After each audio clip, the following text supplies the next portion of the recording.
Okay, let's look at God's written and yet living Word. Galatians 2, 6 through 10. But from those who were of high reputation, what they were makes no difference to me. God shows no partiality. Well, those who were of reputation contributed nothing to me.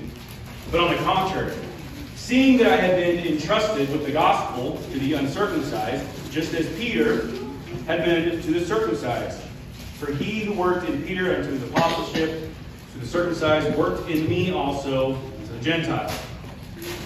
And recognizing the grace that had been given to me, James and Cephas and John, reputed to be pillars, gave to me and Barnabas the right hand of fellowship, so that we might go to the Gentiles and they to the circumcised.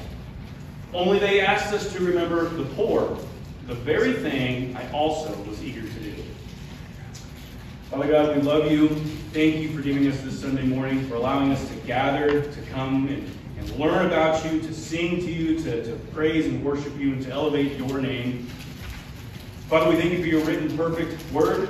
We ask for your guidance in this morning, Lord God. Reveal your truth and wisdom that you inspired Paul to record here. Father, as we go into this passage, I ask that you prepare us to receive it, open up our ears, our minds, and our hearts, so that we can hear what you have to say on the matter. And Father God, I pray that it takes deep root in our hearts this morning. These things I pray in Jesus' name. Amen. Brothers and sisters, before we dive into today's passage, you need to be able to answer a question. And it's today's sermon title. Who do you think you are? Who do you think you are? Are you a non-believer who has not yet placed their faith in Jesus Christ? Are you a believer and have remained humble in all of your years? Or are you the type of person who thinks you are of reputation for whatever reason, and therefore think you are better than certain people because you have some sort of moral victory over them? Who do you think you are? Because like Paul tells us, God shows no partiality.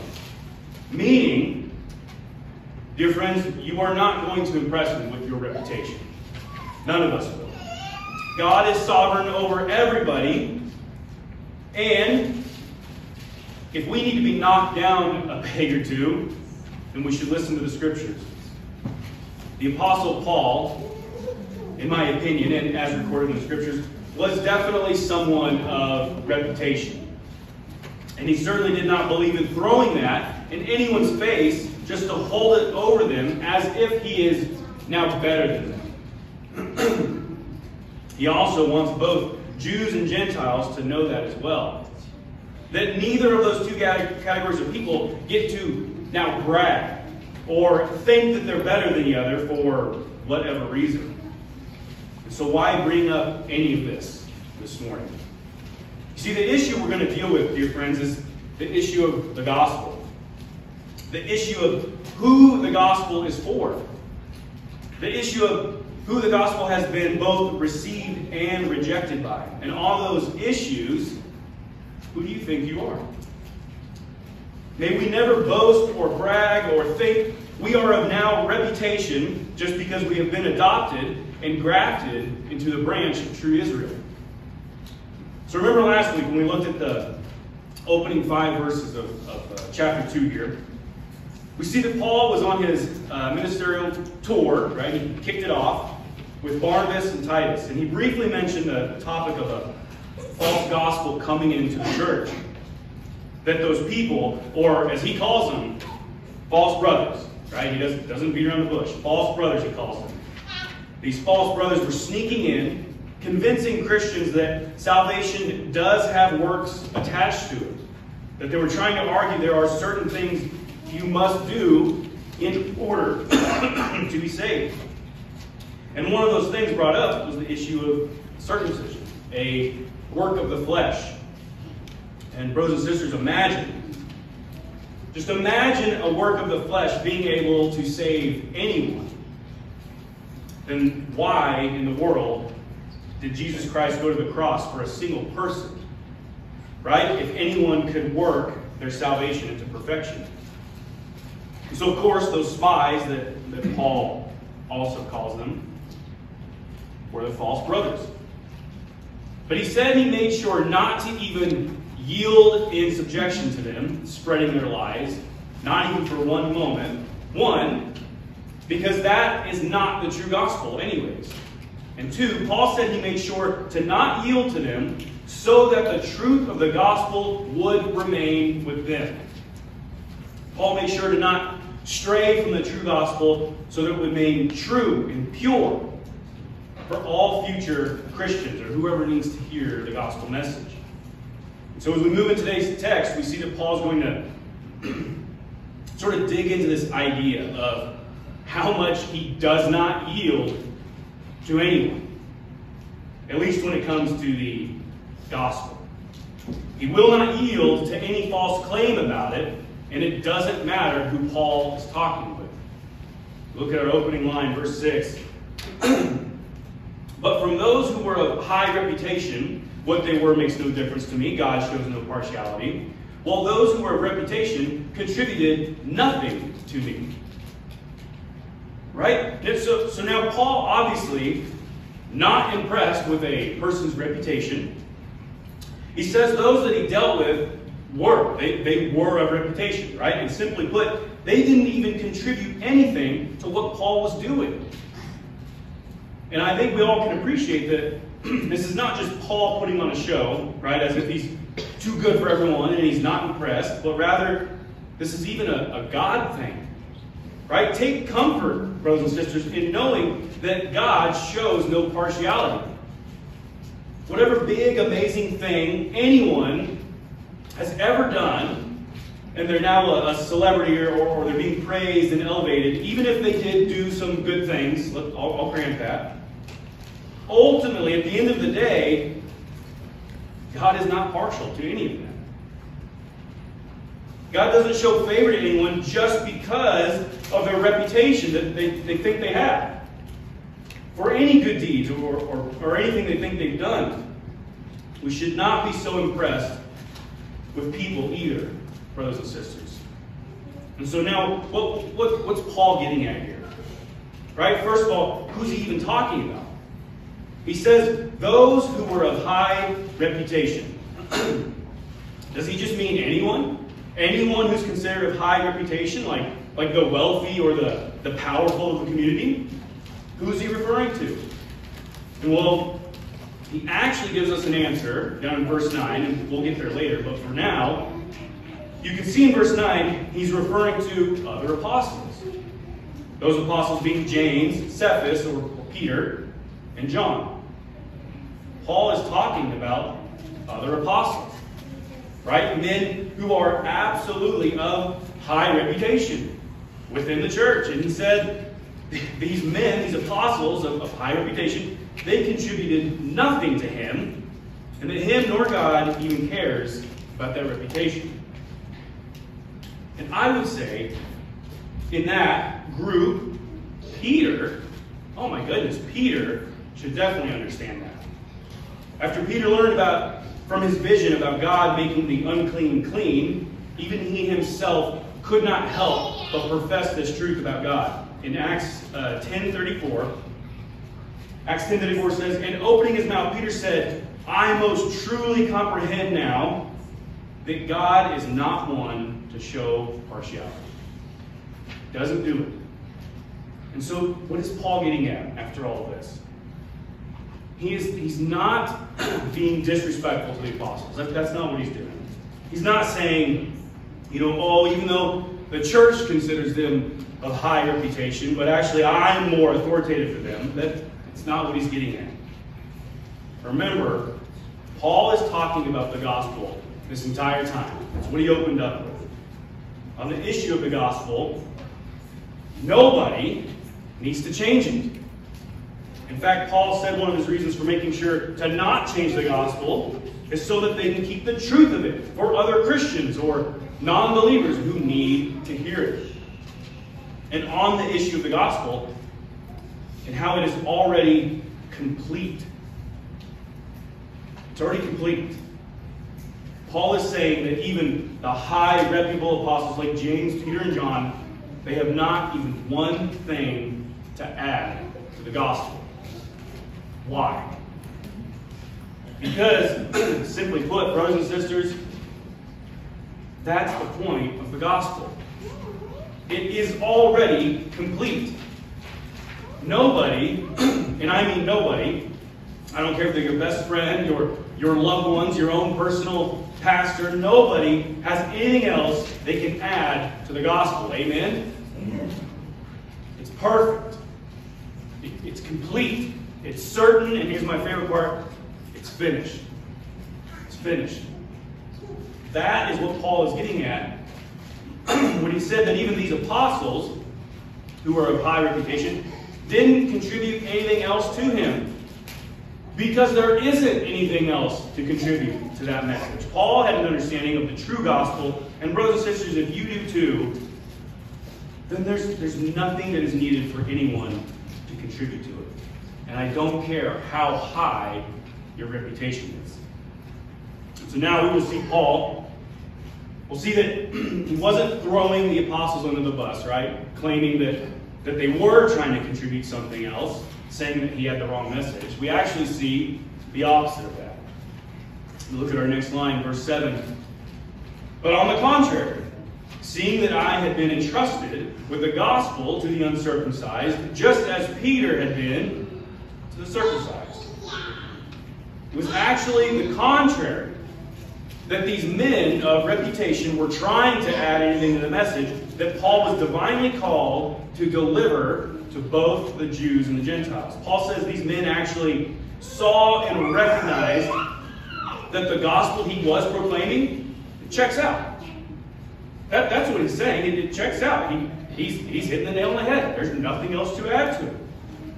That it was in fact the true message of the gospel of peace, and that they therefore didn't have anything to correct or fix or add to it.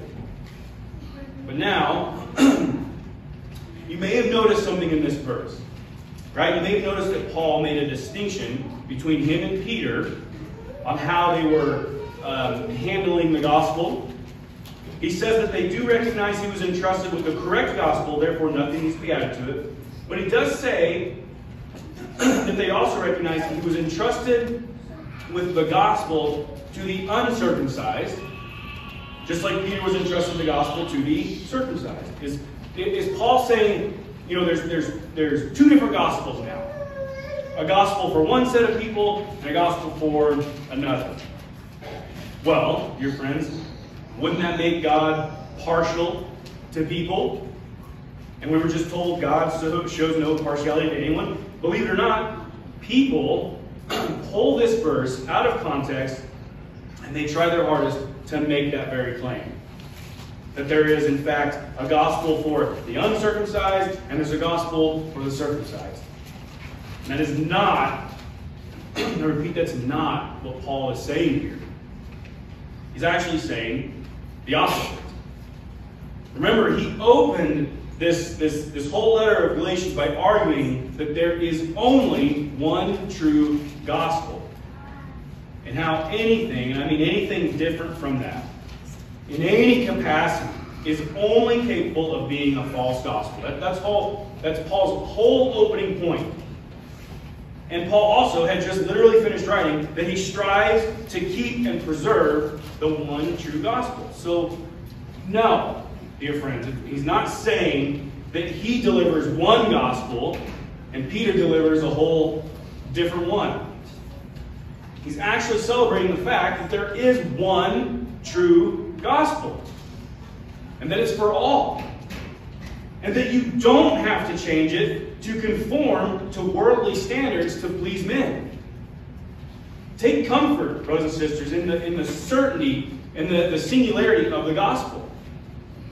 Take comfort in knowing you don't have to spend 100 years in some theological school trying to learn and master many different versions of the gospel.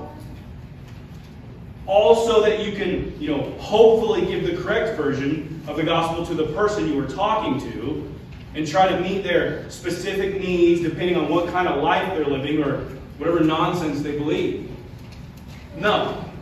Because if that were the case, you would be wasting literally thousands of hours of your life if that were true. So instead, take comfort in knowing that the one true gospel that you and I believe and understand, take comfort in this, that it is applicable to whoever stands in front of you, no matter what worldview they have. You just may be better equipped to deal with certain people, while someone else might be better equipped to talk to other people. But you certainly don't have to learn and memorize all the countless different variations of a man-made gospel that's out there. And I would say this too. Do not be tempted to change or water down or twist the gospel just to meet the need of the soul that's standing in front of you. And so that's what Paul is getting at when he says he was entrusted with the gospel for one group, Paul was entrusted with the gospel for another group. And he actually further explains this in the next line. So brothers and sisters, that's why we should never let someone take a verse out of context, and we shouldn't do it ourselves either. And sometimes it's just a matter of literally reading the line before or after. Now, I do highly recommend you read a letter in its entirety, but sometimes it's that easy as well. And so he goes into it. Very next line, verse 8. For he who worked in Peter unto his apostleship to his circumcised, worked in me also unto the Gentiles. So simply put, God worked it out that Peter would specifically minister to the circumcised, and that Paul would specifically minister to the Gentiles. Not that that's the only people they're allowed to deliver the gospel to, but that God had done so and sort of given each their primary focus. There's nothing wrong with that. If God wants to make it so that someone focuses on a specific type of people or group, so be it. But that doesn't mean that the gospel is not for everyone. He's still, at the end of the day, brothers and sisters, even with the gospel, shows no partiality. But we do remember that God can send who he wants, where he wants. In Acts 9, you'll remember when we read about Ananias, who was given a vision from God, right? To go and accept this Paul guy. And Ananias is afraid of that idea. He responds with, Lord, wait. I've heard plenty about this Paul guy and how he has done a lot of harm towards your saints in Jerusalem. And this Paul guy has the authority from chief priests to bind all of those who call on your name. Now, I've certainly heard of this Paul guy. God responds in Acts 9:15. But the Lord said to him, go, for he is a chosen instrument of mine to bear my name before the Gentiles and the kings and sons of Israel. God didn't give different versions of the gospel to anyone. Brothers and sisters, there is only one, and there are different groups of people to get that message to. So, God chose to equip Paul for one type and Peter for another. And the apostles here recognize that. They clearly saw and understood that maybe some people are better equipped to deal with certain individuals rather than everyone deal with everyone. But unlike people in groups who are changing and they're different, the message never changes. And that message being all must come to salvation by God's grace through faith in Jesus Christ alone. We move on to verse 9. And recognizing the grace that had been given to me, James and Cephas and John, who were reputed to be pillars, gave to me and Barnabas to the right hand of fellowship, so that we may go to the Gentiles and they to the circumcised. So clearly, and I love this, clearly this group, the three apostles we're dealing with here, recognize the grace that Paul had received. Brothers and sisters, I would say they sure better be able to recognize that.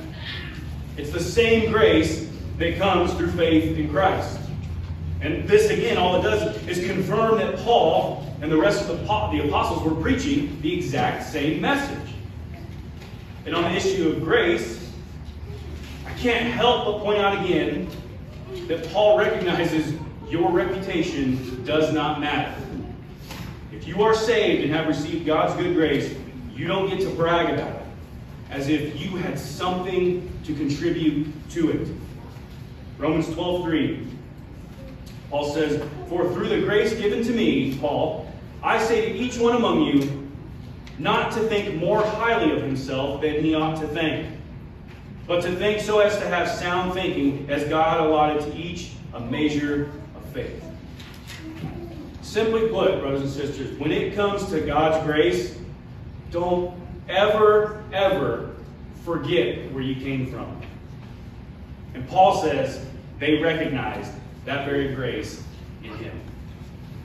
And that they were all in agreement, and they let him have Barnabas to go witness to the Gentiles, while the others went to spread the gospel to the Jewish.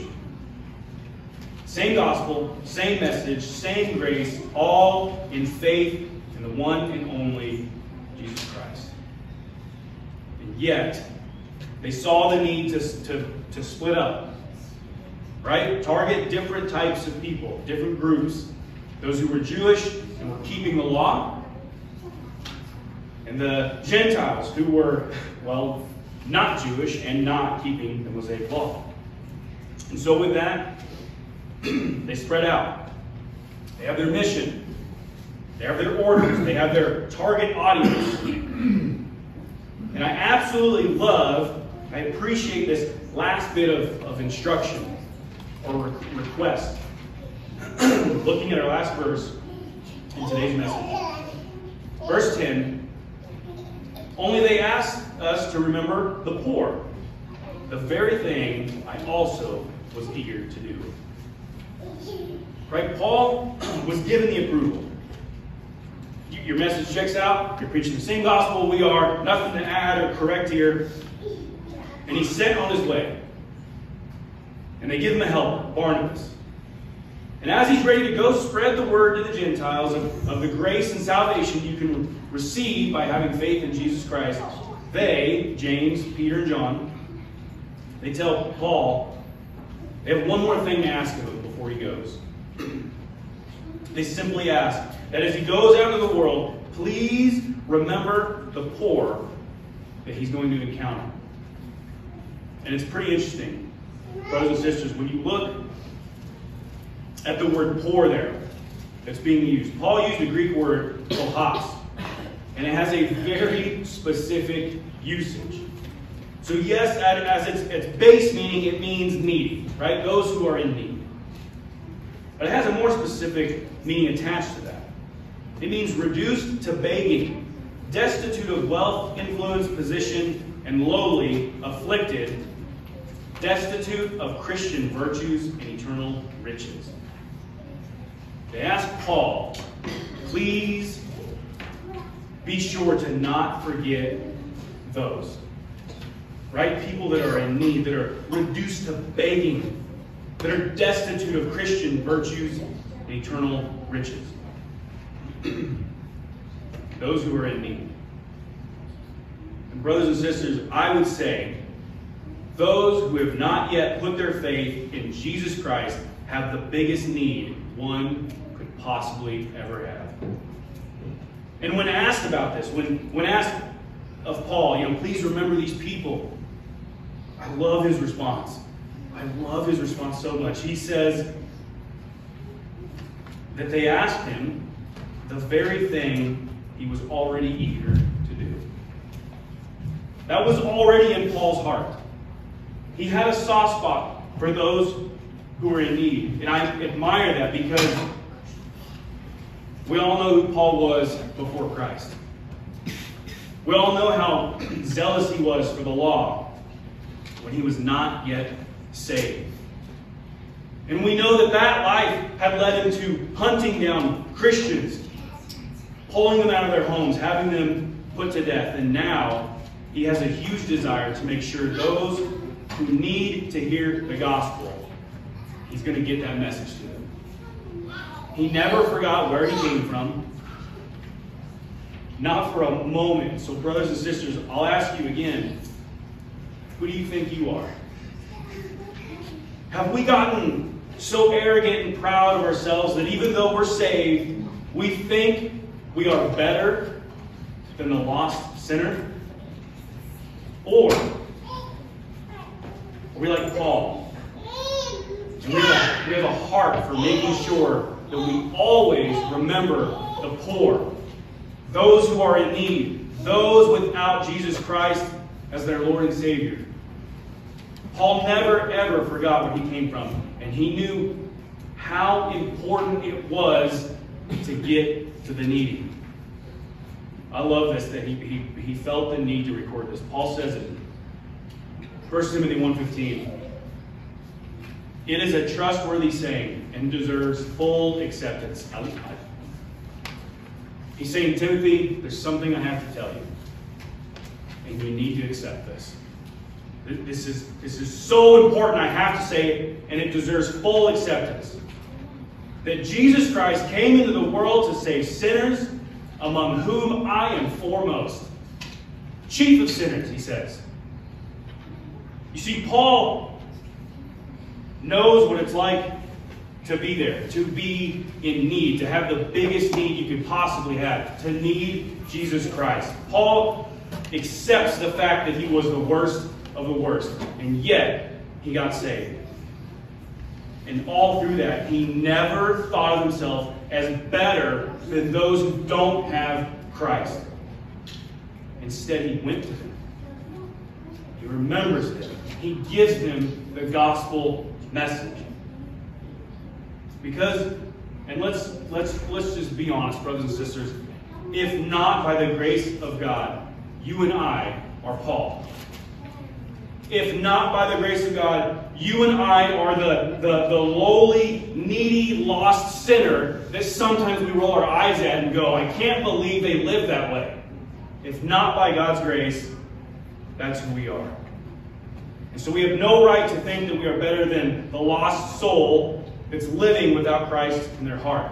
They are needy. They need the gospel.